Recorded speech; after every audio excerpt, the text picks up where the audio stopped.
Monsieur l'abbé Pivert et Monseigneur Faure ont évoqué le martyr.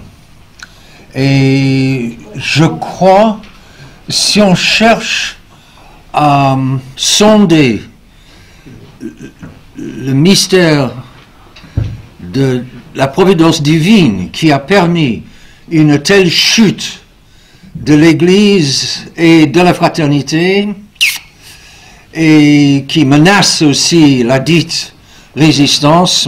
L'abbé Pivert préfère le nom fidélité. Bref, a rose by any name would smell as sweet, dit le grand poète d'Angleterre. La rose aurait la même belle odeur, quel que fût son nom. C'est pas une question de nom, c'est une question de réalité.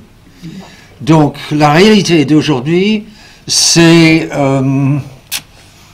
une grande menace qui pèse sur la foi. Nous ne sommes pas indemnes, nous autres. Nous sommes chérios comme tout le monde. Nous avons le péché originel comme tout le monde. Et nous avons le monde moderne dans le sang comme tout le monde aujourd'hui. Donc, nous aussi, ne nous trompons pas, nous sommes menacés. Donc, d'où vient la menace, et encore une fois, comment il paraît. Et M. l'abbé Pivert a eu de bonnes idées là-dessus.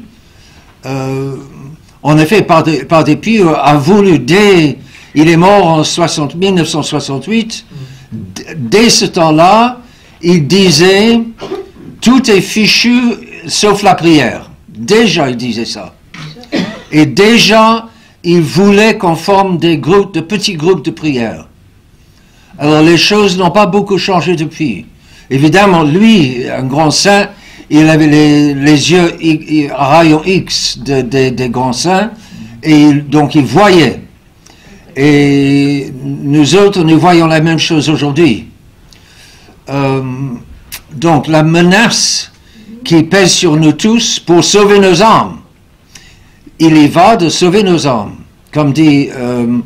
l'abbé Pivert, le seul examen qu'il faut vraiment passer, c'est le jugement particulier. Le reste, relativement peu d'importance. Alors, pour voir, pour expliquer pourquoi nous en sommes là et pourquoi c'est si grave, certains d'entre vous, vous aurez déjà vu ce schéma-ci. Attendez. Certains non. Évidemment, c'est plutôt pour ceux qui n'ont pas vu.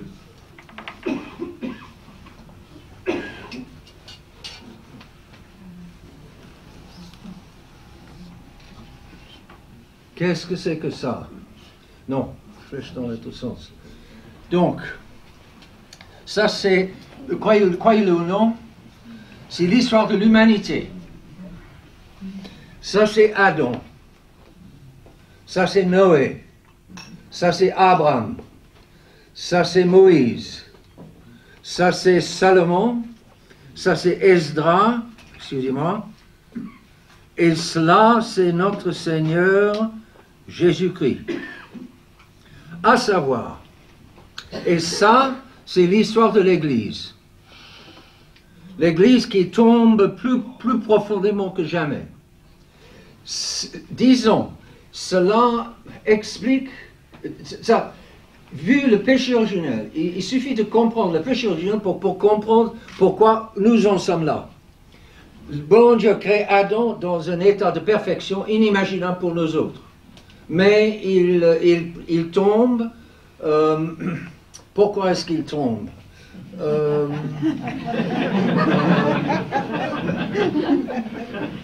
Il tombe. Et c'est sa faute. Bon, c'est sa responsabilité. C'est sa responsabilité. C'est la faute de... Je n'ose pas dire, mais c'est sa responsabilité. Toujours. Aujourd'hui, on peut inculper les innommables comme les responsables, comme les fautifs de la situation du monde. C'est vrai, mais c'est les catholiques qui sont responsables. Bref, si nous étions ce que nous devrions être, ces pauvres n'auraient pas le pouvoir qu'ils ont. Bon, passons.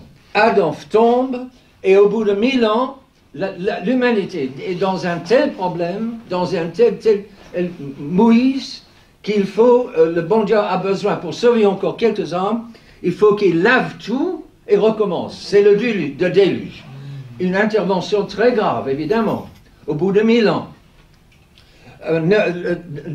L'humanité recommence avec monsieur et madame Noé et ses 3 fils et leurs épouses. 8 âmes sur l'arche, et l'humanité recommence. Et Noé était un très bon homme, un grand saint, et de bons enfants, donc ça a recommencé. Mais au bout d'un certain temps, l'humanité retombe de nouveau, toujours. Nous retombons. La gravité du péché est... Que voulez-vous? Nous tombons. Notre Seigneur nous relève grandement et nous retombons. C'est la logique de l'histoire. Bon, Noé, le bon Dieu, cette fois-ci, et ce n'est pas une deuxième déluge, il sort Abraham pour en faire les Juifs, pour faire le peuple élu en vue de l'incarnation de notre Seigneur Jésus-Christ, pas pour autre chose. Et alors, dès ce moment-là, le bon Dieu s'occupe en particulier de la race élue. Donc, au bout de, attendez voir, c'est 430 ans, c'est Moïse après Abraham. Le peuple élu, il les sort, par le moyen de Moïse, il les sort d'Égypte, où ils apprenaient trop à aimer les oignons, les oignons d'Égypte, n'est-ce pas? Nous aussi, nous aimons les oignons d'Égypte. La gastronomie, il y a certains pays très forts en gastronomie, n'est-ce pas? Alors, oui, c'est très agréable, la bonne bouffe. Bon, alors, mais le bon Dieu les sort de cela, parce qu'on n'est pas fait pour la bonne bouffe, on est fait pour autre chose. Bon, il sort à l'aide de Moïse, encore une intervention de Moïse, et là encore, après le passage de la mer Rouge et du désert, les Israélites arrivent en terre promise. Là encore, mais la religion ne s'est pas encore stabilisée. Il faudra que Salomon stabilise le culte, la vraie culte de Dieu, à ce moment-là, avec l'édification, construction du temple. Ça marque encore une étape. C'est les six époques du monde pour arriver à notre Seigneur Jésus-Christ. Et notre Seigneur Jésus-Christ, c'est la 7e et dernière époque du monde. Et c'est pour cela que Saint Paul, dans ses épîtres, et peut-être l'un ou l'autre écrivain sacré dans le Nouveau Testament, parle de dernière époque du monde. C'est déjà une perspective. Nous sommes, depuis notre Seigneur Jésus-Christ, depuis 2000 ans, nous sommes dans la dernière époque du monde. Donc il est moins surprenant que nous en soyons là où nous sommes, vu que c'est la fin. Donc Moïse, Salomon construit le temple. En quelques années, deux ou trois centaines d'années, c'est une époque, un moment dans la vie des Israélites où ils ont besoin de prophètes. Et c'est cette époque-là où arrivent les grands prophètes, les 4 grands prophètes, les 12 prophètes mineurs, dits mineurs. Mais les Israélites sont tellement méchants, tellement mauvais, que le bon Dieu doit les punir avec des captivités de 70 ans en Babylone. Encore la chute. Notre Seigneur Dieu s'est occupé des Israélites de façon particulière. Et toujours ils tombent. Toujours nous tombons. Bon. Alors, revenons de la captivité en Babylone. Des fois, on parle de 6 époques de l'Église, d'autres fois de 7. Si on compte Esdras ou non. Revenons de la captivité en Babylone. Il y a un grand prêtre des Juifs, des Israélites, un homme de Dieu. Dans l'Ancien Testament, les Israélites ont eu de vraiment grands hommes de Dieu. David, Salomon, Moïse, Abraham, n'est-ce pas? Et eux sont nos ancêtres dans la foi. Saint Paul le dit. Nous sommes les vrais descendants d'Abraham dans la foi. Les pauvres innommables, ils sont les descendants dans la chair. Et en refusant acharnément et de façon absolument résolue et suivie, refusant notre Seigneur Jésus-Christ, ils font de même les serviteurs, les grands serviteurs de Satan, au lieu d'être ce qu'ils devraient être, ceux qui sont doués pour être les grands serviteurs de Dieu. Des choix tragiques, mais qui se réalisent tout le temps. Alors le bon Dieu, il pense combattre le bon Dieu, ils ne font que le servir. Depuis 2000 ans, ils sont le fléau par excellence des catholiques infidèles, des chrétiens et catholiques infidèles. Et ils flagellent sans cesse, dans la mesure où les catholiques le leur permettent, ils flagellent les infidèles, les apostats. Et comme ça, ils servent Dieu. Dieu, nous vous haïssons, nous vous combattons. Oui, mes petits, merci de vos services. Il est grand, Dieu, il est grand, grand, grand. Bon. Alors, Esdras, c'est le grand prêtre qui rétablit le culte dans le temple reconstruit.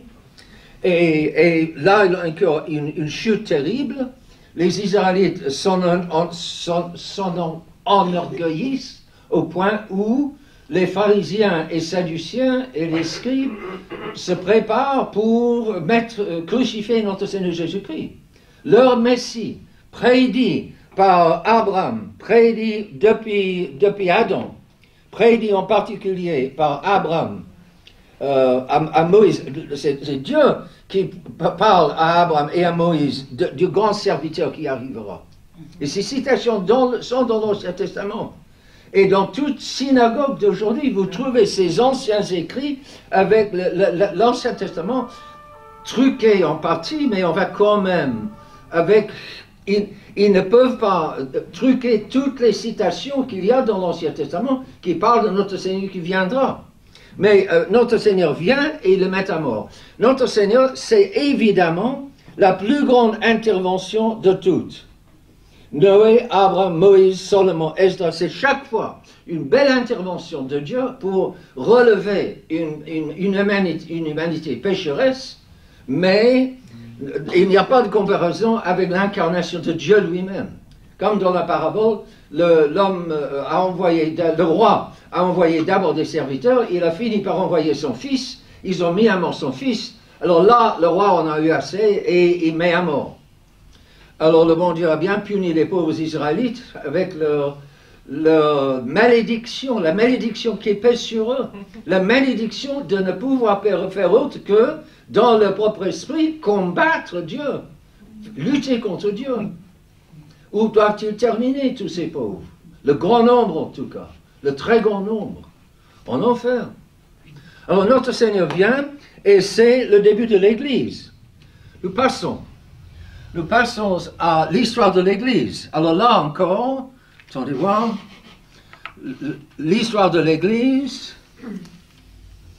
c'est en quelque sorte la même chose. C'est-à-dire, ça se divise en 7 époques de l'Église. Certains d'entre vous, combien d'entre vous, puis-je vous demander, combien connaissent les 7 époques de l'Église, ont une certaine connaissance? Ah, c'est extrêmement intéressant. Ça vaut bien la peine. Non, presque pas. Ça me surprend. Quelques-uns, oui. Bon, très bien, très peu. C'est bien. Comme ça, je risque moins de vous ennuyer si vous ne connaissez pas du tout. 7 époques, 3 époques qui montent. La 4e grande époque de la chrétienté, 3 époques qui effectivement descendent. Nous allons voir. Alors, 3 époques qui montent. Première époque, jusqu'à l'année 70, notre Seigneur meurt en 33. Première époque des apôtres, pour semer l'Église dans le monde entier. Et nous avons encore aux Indes l'évidence de la présence et activité de l'apôtre Saint Thomas, qui a été martyrisé aux Indes et qui est encore respecté dans ce pays largement hindou.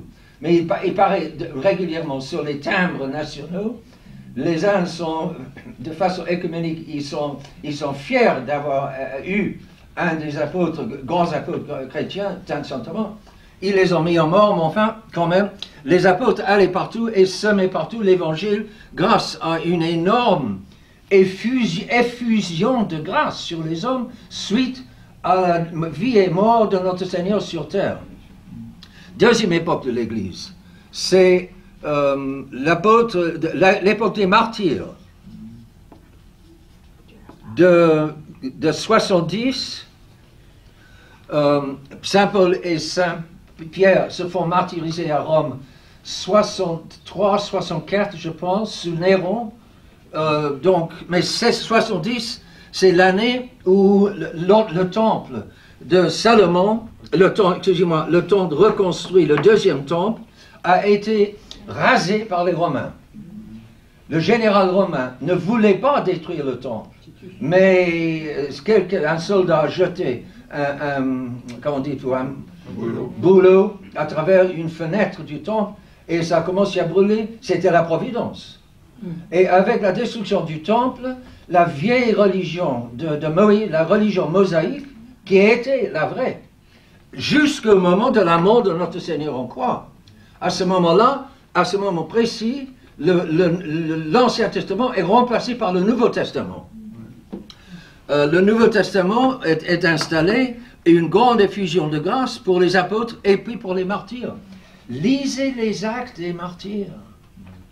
Des gens de rien, pauvres servants, serviteurs, quelques intellectuels, probablement pas beaucoup, mais des gens des gens honnêtes. Qu'est-ce qui caractérisait les martyrs? Qu'est-ce que c'était qu'ils avaient et que n'avaient pas les autres? Une confiance en Dieu, une foi. Bref, c'est un choix de Dieu. C'est une grâce énorme. C'est l'ascenseur instantané pour arriver au ciel. C'est un mauvais quart d'heure. Mais lisez le récit des quarts d'heure, de ces quarts d'heure, de ces quarts de mois, de ces quarts d'années par lesquels les martyrs sont tous passés. La façon dont ils se mettent à mort, avec des tortures inimaginables. Aujourd'hui, les tortures risquent d'être bien raffinées. Hein? Mais Dieu est grand, bien plus grand que les pauvres tortionneurs. Donc, la foi, qu'est-ce qui caractérise ces martyrs? La foi. Est-ce qu'ils avaient beaucoup de doctrines, ces martyrs-là? Quelques-uns oui, beaucoup non. Et la doctrine est le guide de la foi, le correctif de la foi. La foi, c'est une qualité d'âme par laquelle on fait confiance à Dieu, on croit en Dieu, on croit en paradis et l'enfer, on croit en les éléments. Mais dans l'Évangile, vous avez ces personnages qui n'avaient vraiment pas grand-chose. La pauvre Canaanite qui s'approche de notre Seigneur. « Oh Seigneur, guérissez-moi. » Non, je suis là pour les Israélites. Excusez-moi d'imiter notre Seigneur, je vais rapidement besogne. Mais non, je suis là pour les Israélites. « Ah Seigneur, je ne suis pas ici pour les chiens des païens. » C'est comme s'il insultait. Attention, il provoquait. Et la brave dit, « Oh Seigneur, même un chien, on lance les miettes quand on est à table. » Ah! Et notre Seigneur lui donne le miracle. Elle a répondu de façon très très simple, mais insistante par sa croyance en notre Seigneur. Et c'est ça. Et c'est ça qui manque aux pauvres juifs. Que voulez-vous? Et c'est ça, c'est une foi des martyrs qu'il nous faut aujourd'hui. Nous allons voir pourquoi. Bon, les martyrs. Troisième, maintenant, martyrs jusqu'à 313,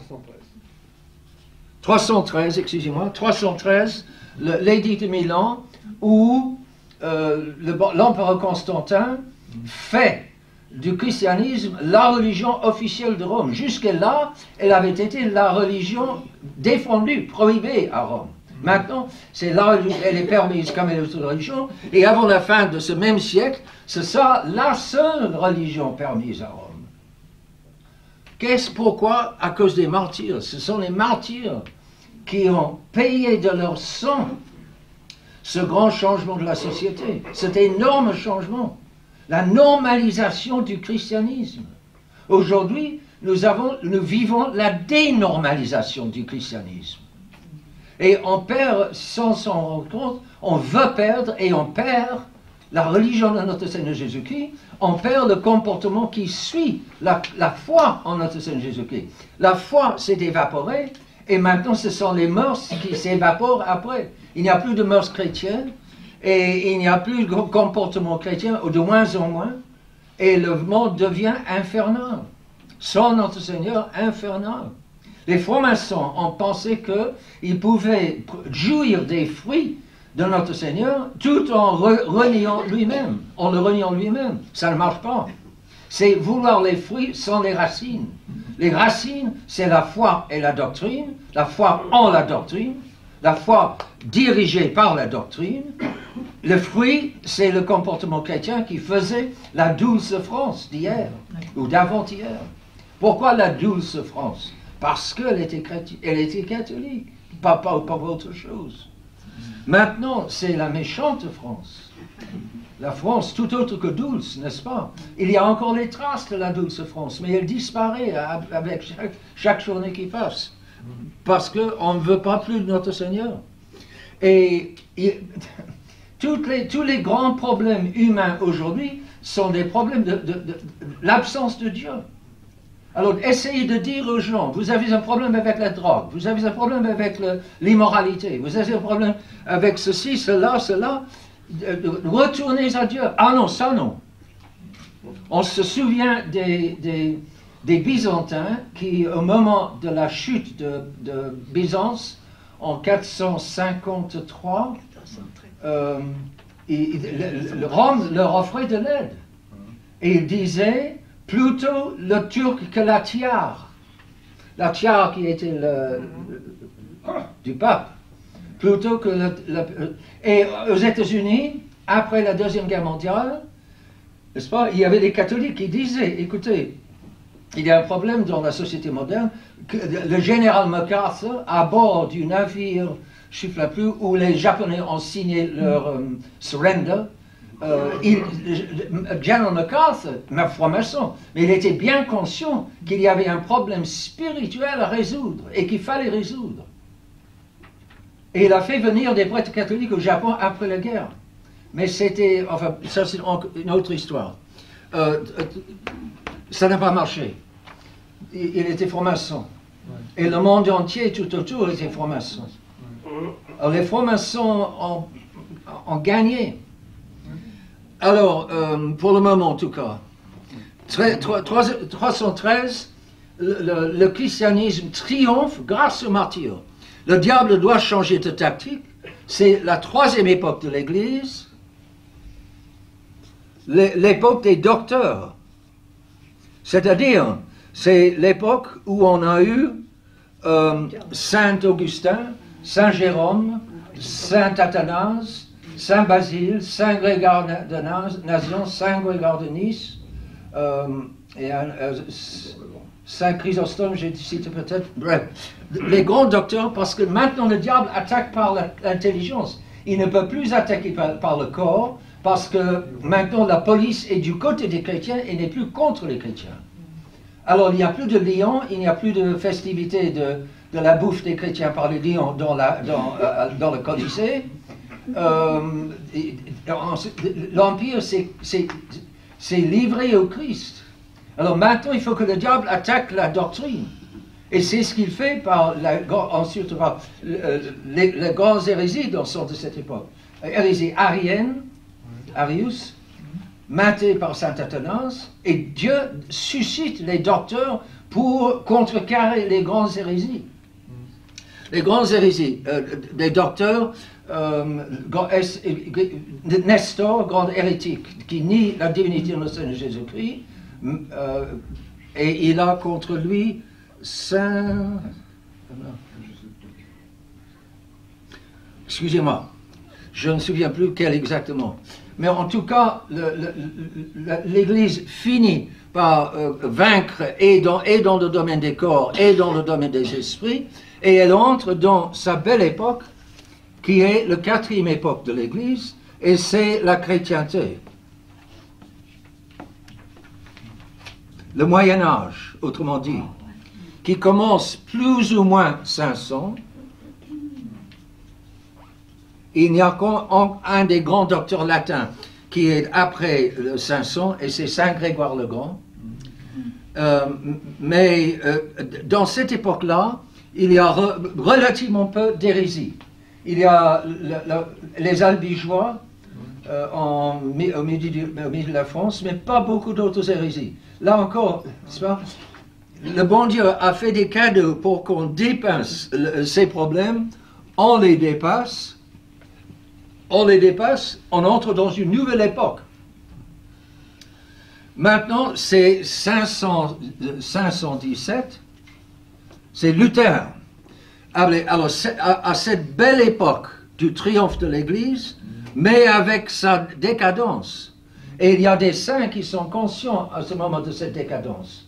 Par exemple, vers l'année 1400, le dominicain, le grand prédicateur ici en France, qui est mort à Rennes, et dont le corps est toujours à Rennes, Vincent Ferrier. Saint Vincent Ferrier. Grand prédicateur. Grand prédicateur. Il prêchait la fin du monde. Il pensait que la fin du monde était déjà là. Non, c'était pas là. C'était pas là, disons, 1400. Ce n'était pas là. Mais il avait raison. Cela était implicite là. Et avec ses yeux du grand saint, il voit la décadence déjà présente en la fin du Moyen-Âge, et il voit où ça va aboutir. Ça va aboutir à l'Antichrist. Il ne se trompe pas. Il fait tout simplement une petite erreur de calendrier de 600 ans. C'est pas de 1400 à 2000. Bon, petit, mais devant Dieu, 1000 ans sont comme un jour et un jour comme 1000 ans. Alors, n'est-ce pas que, à la perspective de Dieu, il ne s'est pas trompé. Bref, mais il y a une décadence. Saint Jean de Capiston l'a vu aussi. Plusieurs saints l'ont vu. Ils ont vu venir quelques désastres. C'est le protestantisme qui est la plus grande, la plus universelle, la plus totale de toutes les hérésies, peut-être de tous les temps.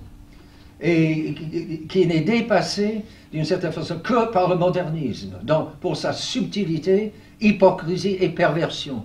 En tout cas, c'est Luther, et nous entrons dans la 5e époque de l'Église. Et c'est l'époque de l'apostasie.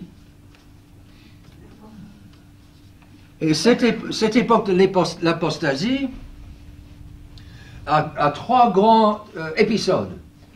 Le protestantisme, 1517, la franc-maçonnerie, 1717, et le communisme, 1917. Et on peut dire, en 2017, on a eu comme une quatrième étape. La première étape, c'est le refus de l'Église, mais les protestants font semblant qu'ils admirent et adorent toujours le Christ, mais ils refusent l'Église. Les francs-maçonneries refusent l'Église et notre Seigneur Jésus-Christ, mais fait semblant qu'ils adorent et respectent, ou qu'ils respectent encore, et croient encore en Dieu, architecte du monde, etc. Mais le communisme, c'est le refus total. Ils sont athées, en principe et par principe athées, donc le refus de Dieu et de l'Église catholique et du protestant et de l'Église. Bon, c'est l'apostasie et nous nous trouvons, nous autres, vers la fin de cette 5e époque de l'Église. You are here. Vous êtes ici, n'est-ce pas? Comme on voit sur les cartes au gare, etc. C'est là où nous sommes, vers la fin de la 5e époque. Ensuite, 6e époque sera selon toute vraisemblance, une interruption de la chute. C'est en quelque sorte, ça se figure un peu comme ça. Ce sera après un châtiment. Ce qui divisera la 5e époque du 6e sera un châtiment. Nous regardons autour de nous aujourd'hui. Qu'est-ce qu'on peut imaginer comme sortie? Par quel moyen le monde va-t-il sortir de là où il est aujourd'hui? L'humanité comme un éléphant. Il est tombé dans un piège à éléphant, il ne peut plus en sortir. Les choses sont humainement irrécupérables aujourd'hui. Mais comment Dieu va-t-il en sortir avec un châtiment? C'est Notre-Dame qui le dit. Un grand nombre des hommes périra, les bons avec les mauvais, les prêtres avec les laïcs, et les survivants se trouveront dans une telle désolation qu'ils auront envie des morts. Priez etc. Priez le rosaire. 16e époque, le triomphe du cœur immaculé de Marie. Cœur immaculé de Marie. Selon toutes les vérifications. Évidemment, si c'est là où nous sommes aujourd'hui, nous passons maintenant du récit de l'histoire aux spéculations sur l'avenir. Mais pour ces spéculations, le vénérable Holzhauser, prêtre allemand de la première moitié du XVIIe siècle, grand prêtre, bon prêtre, il faisait un commentaire des 7 lettres aux 7 églises, dans le 2e et 3e chapitre du livre de l'Apocalypse, à la fin de la Bible. Et c'est lui qui fait correspondre, qui interprète la lettre à la première épître, à la première église, comme la première époque de l'église. Chacun des 7 lettres correspond aux 7 époques de l'église. Et après le triomphe du cœur immaculé de Marie, à la Salette, Notre-Dame a dit la même chose. Il va y avoir une période de paix, mais qui ne durera pas longtemps. Il ne durera pas longtemps parce qu'il ne sera plus la désolation. Les machines seront toutes détruites, très probablement. Mais il n'y aura pas besoin de réinventer l'ordinateur. Et toutes ces machines qui sont dans les mains de l'humanité comme un revolver dans la main d'un enfant de 5 ans. Très dangereux, trop dangereux. Alors, on va réinventer, on va rapidement réinventer ces machines du confort et de la commodité. On se remettra, Notre-Dame l'a dit, 25 ans de bonne moisson feront oublier aux hommes que c'est le péché qui est le problème. Autrement dit, les hommes vont se remettre à pécher et ce sera l'arrivée pour la 7e époque de l'Église et ce sera l'Antichrist.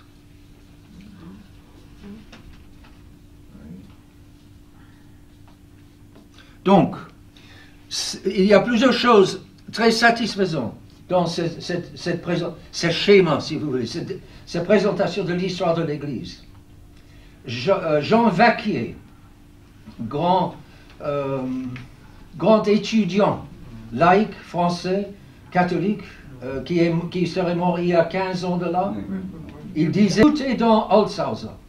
Autrement dit, Holzhauser nous livre l'essentiel pour la compréhension du présent et pour la prévision de l'avenir. Et ce qui est intéressant pour nous aujourd'hui, c'est comment la 2e époque, parmi les 7, si vous lisez les 7 lettres aux 7 églises, vous verrez qu'il n'y a que 2 auxquels le Saint-Esprit ne fait pas de reproches. À les autres 5, c'est des reproches. Mais les 2 auxquels le Saint-Esprit ne fait pas de reproches, c'est les martyrs et la période de paix sous Notre-Dame. Pourquoi?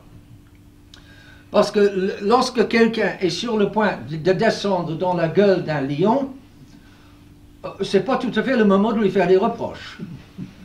Le brave, s'il a bien compris, s'il est sur le point d'y passer, eh bien il a compris beaucoup de choses.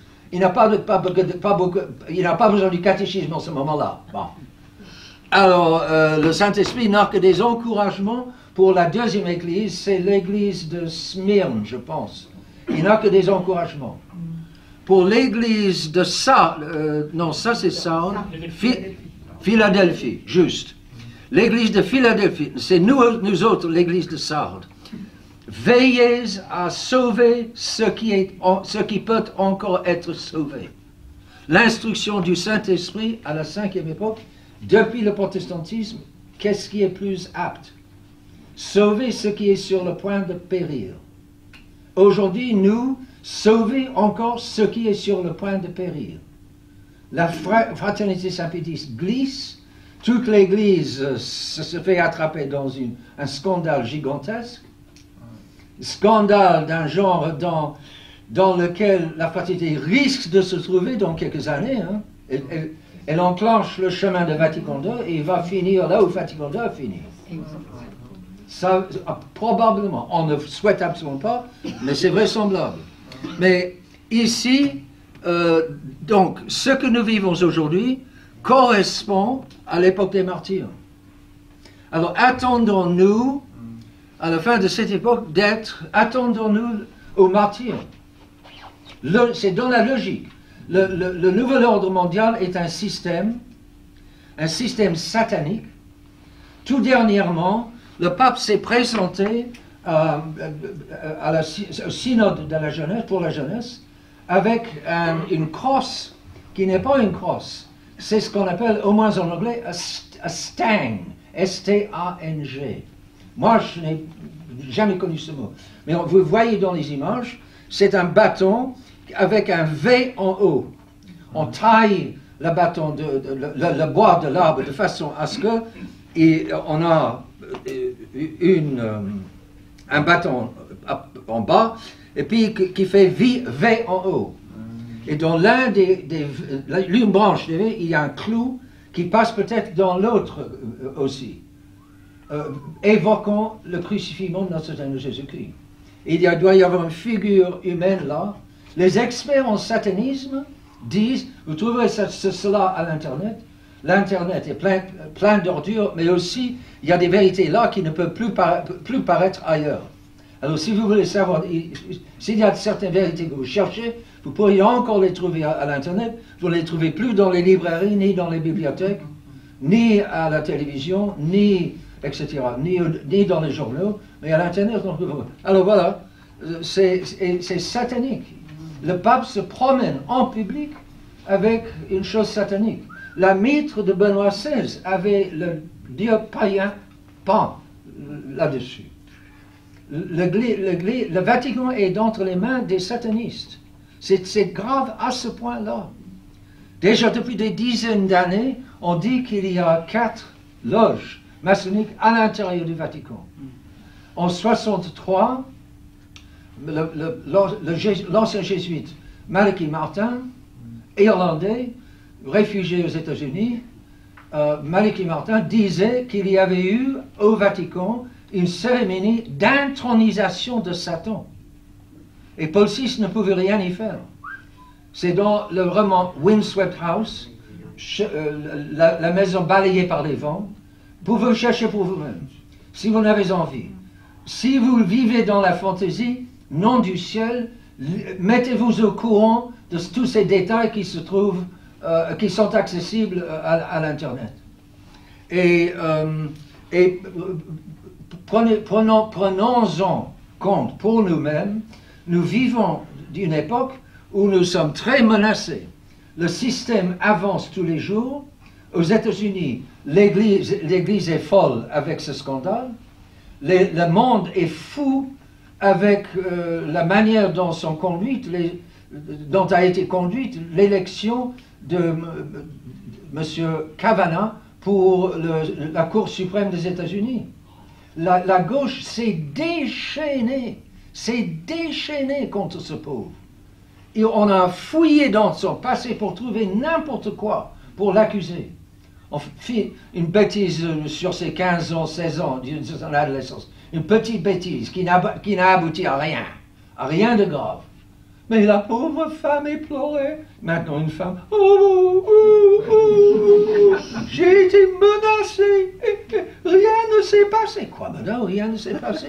Alors pourquoi gémissez-vous? Oh, je suis adoré ici par tous les journaux et par tout le gouvernement et par tout le monde si je gémis. Oh, oh. C'est ridicule, ridicule. Mais c'est ça qui gouverne, qui risque de gouverner, qui mène à la tête des États-Unis. Oui. La nation la plus puissante du monde. Oui. Apparemment, en tout cas. Mais, autre recommandation. Petite recommandation. Lisez les psaumes. Parce que dans les psaumes, c'est une école de prière. Le plus important, M. Piver a bien raison de dire, il ne faut pas se contenter de la prière. Mais la prière est capitale pour orienter l'action. Si on prie bien, il y a une action qui suivra. Je ne me trouverais pas ici si je pensais qu'il n'y avait pas besoin d'agir. Je crois que la prière est le plus important, mais si je pensais qu'il n'y avait rien d'autre à faire, je ne passerais pas la Manche. Mais c'est évident, le Père Calmen, dans cette crise, il a très bien, à mon avis, il a très bien vu, il dit que chacun aille au bout de sa grâce. Expression excellente. Que chacun fasse tout ce dont il est capable. Que chacun fasse tout ce que Dieu lui donne les dons pour faire. Que chacun fasse cela et c'est tout ce qui peut encore se faire pour l'Église en un moment où l'autorité de l'Église est paralysée, complètement paralysée, ou presque complètement paralysée. Il est difficile de trouver un bon mot, une bonne action de ce pauvre pape. Je dis pauvre, prions pour lui. Mais faisons ce que nous pouvons. Et pensons bien, réfléchissons bien à la possibilité du martyre. Bon, comment se préparer pour le martyre? Comme les gens de ce moment-là se sont préparés, en étant fidèles du jour au jour. La petite fidélité de tous les jours, c'est cela qui mérite la grande grâce au grand jour. Au jour où on est mis au pied du mur, es-tu chrétien, oui ou non?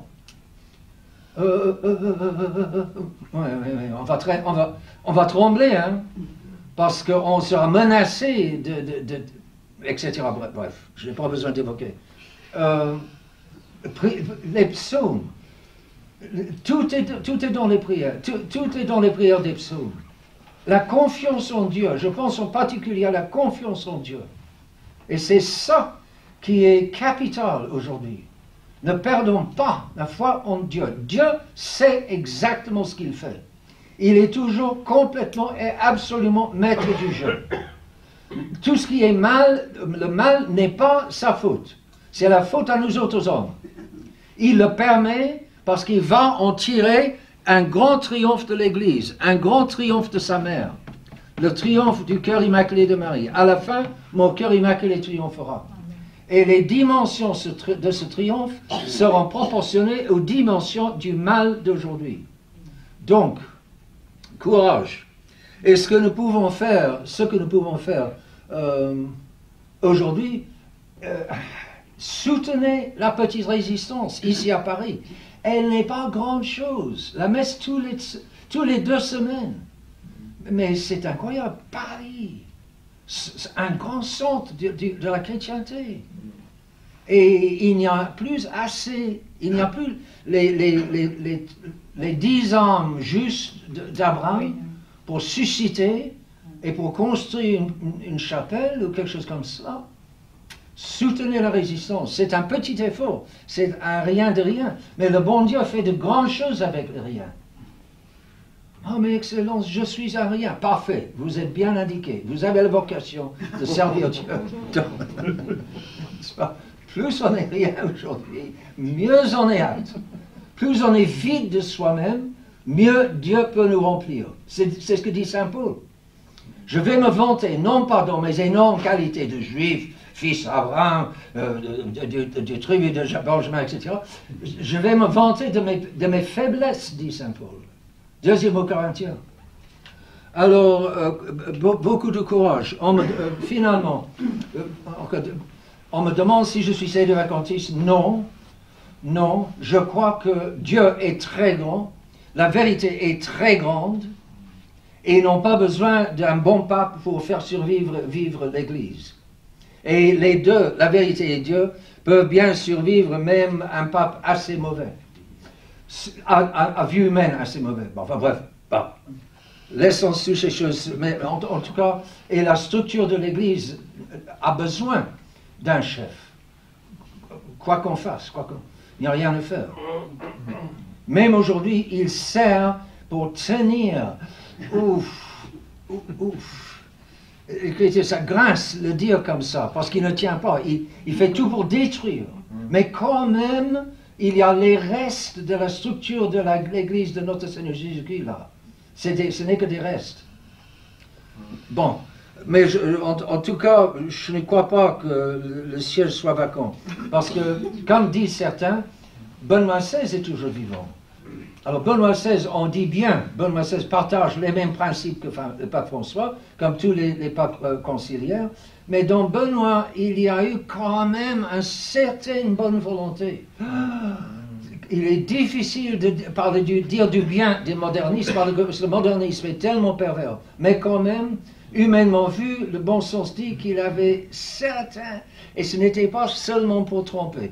Je juge humainement, je peux me tromper, Dieu sait, peu importe. En tout cas, il y a lui, si on est vraiment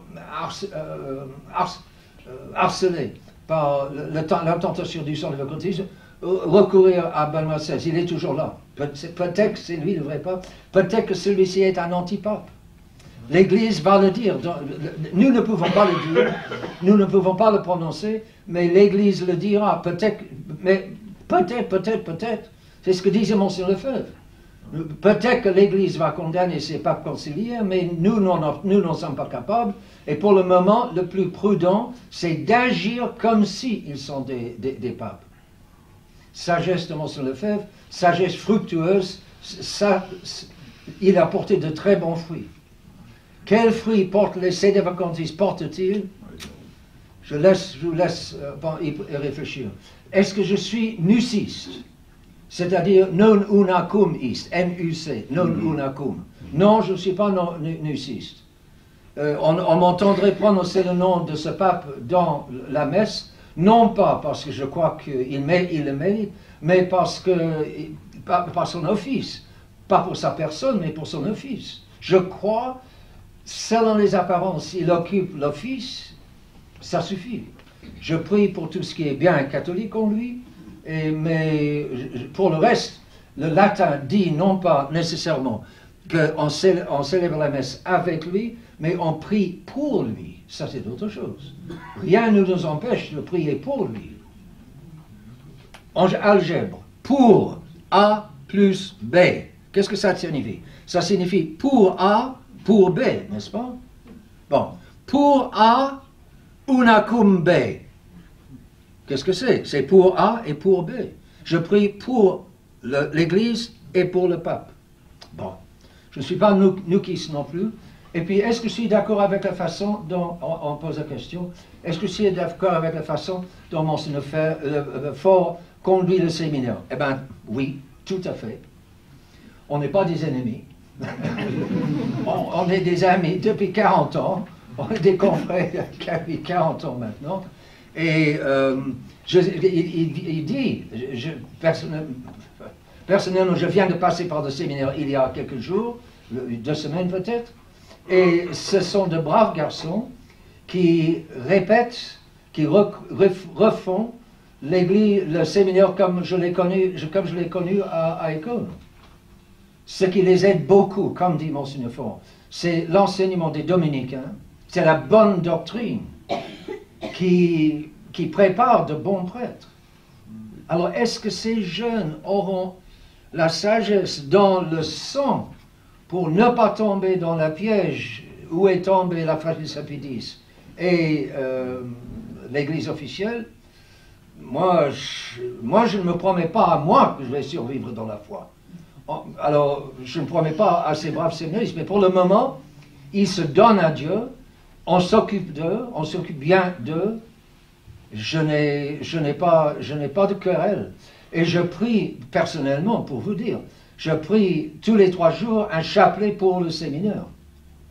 Pour le séminaire en gros, 2e dizaine pour Monseigneur Faure, 3e dizaine pour l'abbé Tricado, 4e dizaine pour l'abbé Salnave, 5e dizaine pour les séminaristes.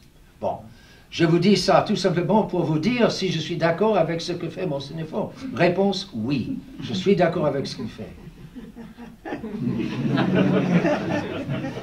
Merci de votre attention. Ah là là. Ah là là. Est-ce que vous pouvez nous dire un mot ou deux sur le noachisme, sur le projet Sur le noachisme. Sur le projet du noachisme qui est en cours et qui est en progression, par exemple aux États-Unis, en Angleterre, et qui nous paraît absolument effrayant. En fait. Oui. Le noachisme. Le noachisme est je ne suis pas bien renseigné. La création d'un juif, Eli Benamozeg,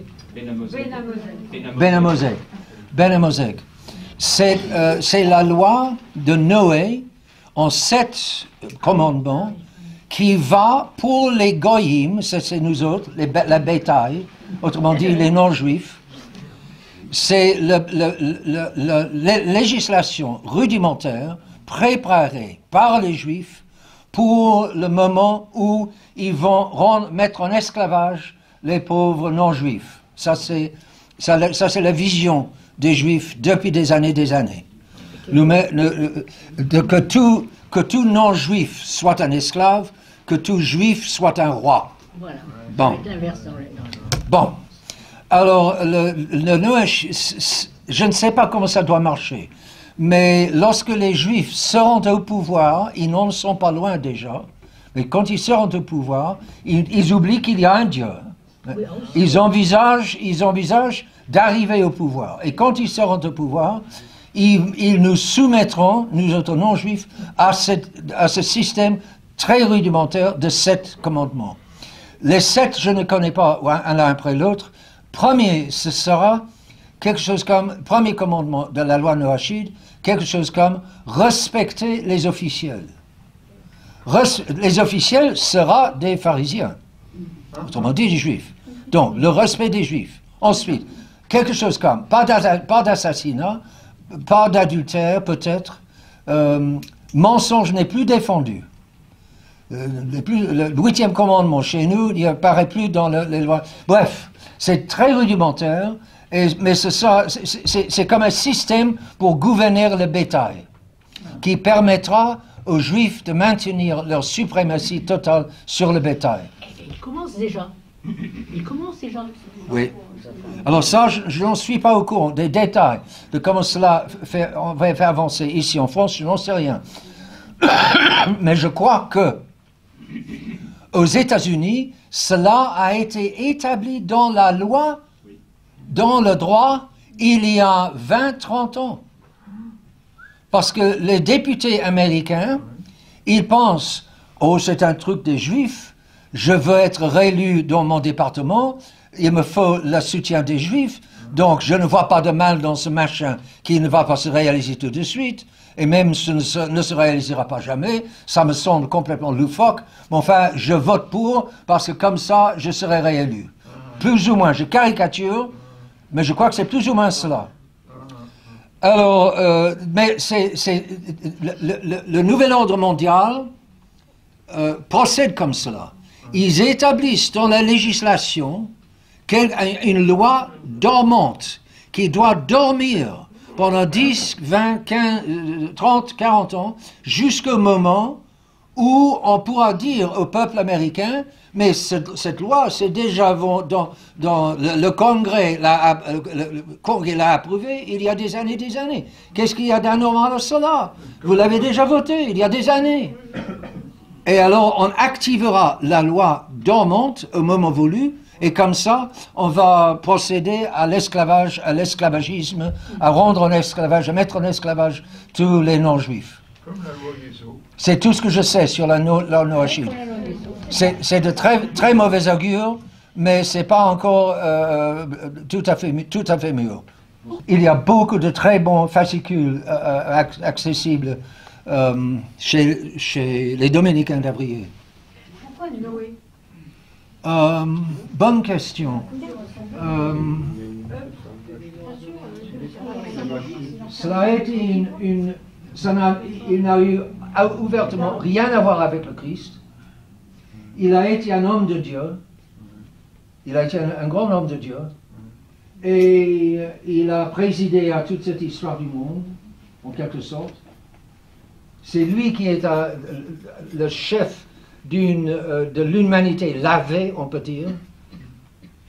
Il est le deuxième Adam, le faux deuxième Adam. Le vrai deuxième Adam, c'est notre Seigneur Jésus-Christ. Mais on peut le faire passer, n'est-ce pas? Il n'est pas engagé dans la juiverie. Voilà. C'est pour cela, je crois. Il n'était pas fils d'Abraham. Donc, on peut faire semblant qu'il appartient aux goïms comme aux juifs, à tout le monde. On peut faire semblant que c'est une loi universelle sans qu'il soit compromis par son appartenance aux Israélites. Voilà. C'est le jeu de vie.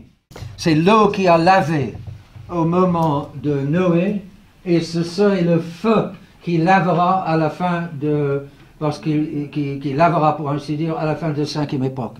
Il y a beaucoup de choses qu'il faudra détruire pour que l'humanité puisse reprendre. Voilà. Parce que l'humanité s'est engagée depuis des années, des siècles maintenant, sur un mauvais chemin. Et il faudra effacer beaucoup pour que l'humanité puisse recommencer. Pour la 5e et 6e époque. Excusez-moi, 6e et 7e époque. Moi, je pense, je suis capable de voir beaucoup de choses dans les années qui viennent immédiatement, mais je ne serai pas là pour la fin du monde. Ça, c'est sûr. En tout cas.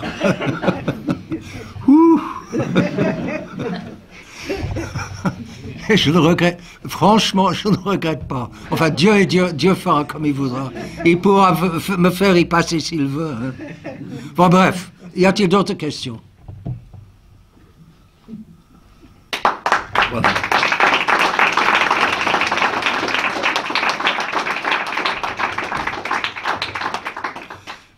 Je propose que nous disions 3 Ave Maria pour le pauvre pape. Si vous voulez vous taire, comme vous voulez. Au nom du Père et du Fils et du Saint-Esprit, ainsi soit-il.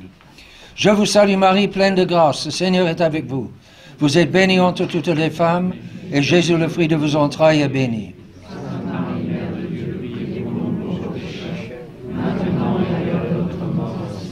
Je vous salue Marie, pleine de grâce, le Seigneur est avec vous.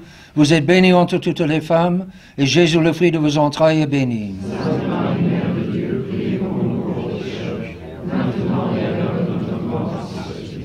Je vous salue Marie, pleine de grâce, le Seigneur est avec vous. Vous êtes bénie entre toutes les femmes, et Jésus, le fruit de vos entrailles, est béni.